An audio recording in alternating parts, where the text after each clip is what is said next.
అధ్యక్ష, ఇదొక బాధాకరమైన దురదృష్టకరమైన సంఘటన. వాంతులు, కడుపు నొప్పి, మూత్రం నిలిచిపోవడం, డయాలసిస్ సమస్యతో పేషెంట్లు వచ్చారు. వీళ్ళందరూ కూడా లాలా చెరువు ప్రాంతంలోని చౌడేశ్వర్ నగర్, స్వరూప్ నగర్కి చెందినవారు.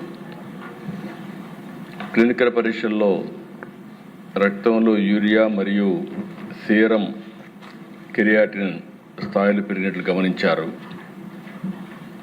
ఇమ్మీడియట్గా ఆ నమూనాలని తీసుకుని ఎక్కడి నుంచి వస్తుంది, సోర్స్ ఏంటి, అన్ని విధాలు కూడా ఎంక్వైరీ చేస్తున్నారు. ఇది ఒకసారి చూస్తే దిశ కోరుకొండ మండలం నర్సాపురం గ్రామం వరలక్ష్మి మిల్క్ డైరీ ఒక 106 మందికి మిల్క్ సరఫరా చేయడం, ఆ మిల్క్ని, ఆ డైరీ నుంచి వచ్చే మిల్క్ దీనికి కారణమని ప్రాథమికంగా నిర్ధారించారు. దీనివల్ల దేశ ఇప్పటికే 4 చనిపోయారు, 8 మంది హాస్పిటల్లో ఉన్నారు, ఇంకా 2 వెంటిలేటర్ పైన ఉన్నారు. ఇవన్నీ కూడా ఎప్పటికప్పుడు మానిటర్ చేస్తూ వీళ్ళు కూడా చనిపోయిన వాళ్ళని చూస్తే 3 అయితే 70 years అబవ్ ఉన్నారు. కృష్ణవేణి 74, రాధాకృష్ణమూర్తి 76, శేషగిరిరావు 72, రమణి మాత్రం 58. 2 మహిళలు, 2 పురుషులు ఉన్నారు. అయితే దిశ ఇవన్నీ చూసిన తర్వాత మొత్తం నమూనాలను కూడా తీసుకొని డిఫరెంట్ ల్యాబ్స్కి టెస్టింగ్ పంపించారు. ఎవరైతే దీనికి ప్రధాన కారణమైనటువంటి వ్యక్తి పోలీస్ డిపార్ట్మెంట్ కస్టడీలో కూడా తీసుకున్నారు. ఇన్వెస్టిగేషన్ ముమ్మరంగా జరుగుతూ ఉంది. ఈ నమూనాలు కూడా state food laboratory Hyderabad, state food laboratory Visakhapatnam, Vimta labs హైదరాబాద్కి నమూనాలు పంపించారు.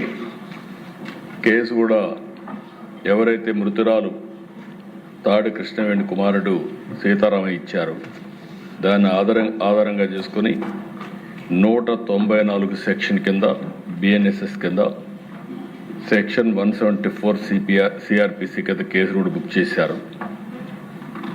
ఇతను ఎవరైతే డైరీ మెయింటైన్ చేస్తున్నాడో అద్దాల గణేశ్వరరావు, అతన్ని పోలీసులు తీసుకుని మొత్తం కూడా ఇన్వెస్టిగేషన్ చేస్తున్నారు. ఏదేమైనా దిశ అన్ని విధాలు కూడా 360 డిగ్రీ ఇప్పుడే మంత్రి గారు చెప్పినట్టు ఎంక్వైరీ చేస్తున్నాం. నేను ఒకటే విజ్ఞప్తి చేస్తున్నా, ప్రతి ఒక్కరికి ఉదాసీనత ఏమాత్రం పనికిరాదు. ఒకవేళ కావాలని చేసుంటే, ఏదైనా కక్కుర్తిపడి కలుషితం చేస్తుంటే మాత్రం చాలా సీరియస్గా ఉంటాం. ఒకవేళ ఏం జరిగిందో మొత్తం ఎస్టాబ్లిష్ చేసి దోషులపైన కఠినమైన చర్య తీసుకుంటాం. మళ్ళా ఒకసారి విజ్ఞప్తి చేస్తున్న, రాష్ట్రంలో ఉండే ప్రతి ఒక్కరు కూడా కల్తీ చేయడం కానీ, అడల్ట్రేషన్ రావడం కానీ, ప్రజలకు ఇబ్బంది కలిగే విధంగా ఎవ్వరు ప్రవర్తించినా ఈ ప్రభుత్వం ఉదాసీనంగా ఉండదు, చాలా కఠినంగా ఉంటాం. ఆ విషయం గుర్తుపెట్టుకోవాల్సిందిగా మరొక్కసారి హెచ్చరిస్తూ, ఎవరైతే చనిపోయారో ప్రాథమికంగా 4 చనిపోయారు. ఆ 4కి ఒక 10 లక్షల రూపాయల చొప్పున ఆర్థిక సహాయం చేస్తూ, అదే సమయంలో ఎవరైతే హాస్పిటల్లో ఉన్నారో వాళ్ళని పూర్తిగా రికవర్ అయ్యే వరకు వారికి ఎంత డబ్బులైనా ఖర్చు అయినా ఆ డబ్బులు కూడా ఖర్చు పెట్టి వారికి పూర్తిగా సహకరిస్తామని చెప్పి మరొకసారి తెలియజేసుకుంటూ, చనిపోయిన కుటుంబాల పట్ల నా ప్రగాఢ సానుభూతి తెలియజేసుకుంటూ, ఆ చనిపోయిన వాళ్ళకి ఆత్మశాంతి కలిగాలి భగవంతుని ప్రార్థిస్తూ సెలవు తీసుకున్నాను అధ్యక్ష.